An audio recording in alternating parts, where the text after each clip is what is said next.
حضرت عمر فاروق رضی اللہ عنہ کا قبول اسلام۔ حضرت عبداللہ ابن عمر رضی اللہ عنہما سے روایت ہے کہ حضور نبی اکرم صلی اللہ علیہ وسلم نے دعا فرمائی، اے اللہ تو ابو جہل یا عمر بن خطاب دونوں میں سے اپنے ایک پسندیدہ بندے کے ذریعے اسلام کو غلبہ اور عزت عطا فرما۔ راوی کہتے ہیں ان دونوں میں اللہ کو محبوب حضرت عمر رضی اللہ عنہ تھے، جن کے بارے میں حضور نبی اکرم صلی اللہ علیہ وسلم کی دعا قبول ہوئی۔ ایک روز حضرت عمر فاروق اپنے گھر سے تلوار حمائل کیے ہوئے نکلے۔ راستے میں قبیلہ بنو زہرہ کا ایک شخص ملا۔ پوچھا، اے عمر کہاں کا ارادہ ہے؟ کہنے لگے، اسلام کے بانی حضرت محمد کو قتل کرنے جا رہا ہوں۔ انہوں نے کہا، ایسا کرنے پر بنی ہاشم اور بنی زہرہ سے تم کیسے بچ سکو گے؟ عمر فاروق نے کہا، اس کا مطلب یہ ہے کہ تم بھی اپنے دین کو چھوڑ چکے ہو۔ بنی زہرہ کے اس شخص نے کہا، میں تم کو اس سے بھی زیادہ تعجب کی بات بتلاتا ہوں کہ تمہاری بہن فاطمہ اور بہنوئی بھی اسلام قبول کر چکے ہیں۔ عمر رضی اللہ عنہ پہلے سے زیادہ غضبناک ہو کر سیدھے بہن کے گھر پہنچے اور مار پیٹ شروع کر دی۔ دونوں کو زخمی کر دیا، مگر جب دیکھا کہ وہ تو اسلام کی حقانیت پر ڈٹے ہوئے ہیں تو ٹھنڈے ہو گئے اور وہ کتاب مانگی جو وہ پڑھ رہے تھے۔ بہن نے کہا، تم نجس ہو، پہلے وضو کرو پھر اس پاک کلام کو ہاتھ لگاؤ۔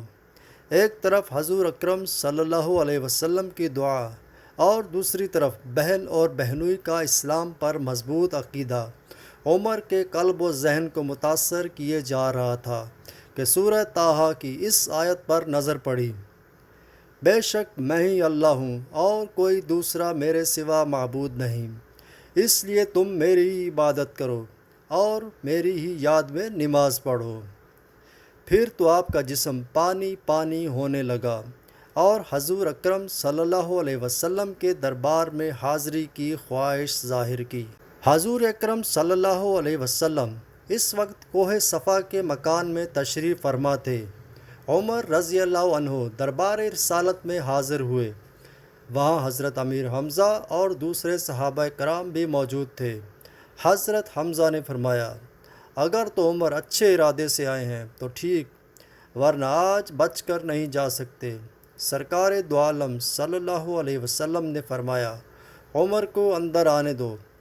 حضور اکرم صلی اللہ علیہ وسلم اٹھے اور عمر کو گریبان سے پکڑا اور کھینچا۔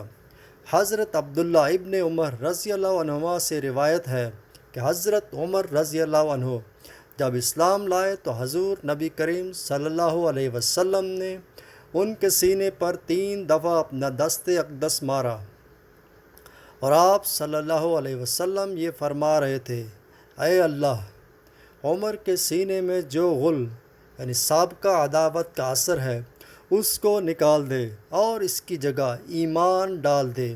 آپ صلی اللہ علیہ وسلم نے یہ کلمات 3 مرتبہ دہرائے۔ حضرت عبداللہ ابن عباس رضی اللہ عنہما سے روایت ہے کہ حضور نبی اکرم صلی اللہ علیہ وسلم نے فرمایا، جب عمر مشرف با اسلام ہوئے تو اہل آسمان نے ان کے اسلام لانے پر خوشیاں منائیں۔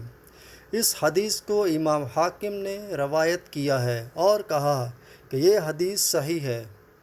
حضرت عبداللہ بن عباس رضی اللہ عنہما بیان کرتے ہیں کہ جب حضرت عمر رضی اللہ عنہ نے اسلام قبول کیا تو مشرکین نے کہا، آج کے دن ہماری قوم 2 حصوں میں بٹ گئی ہے اور آدھی رہ گئی ہے۔ اس حدیث کو امام حاکم اور طبرانی نے روایت کیا ہے۔ امام حاکم نے کہا کہ یہ حدیث صحیح الاسناد ہے۔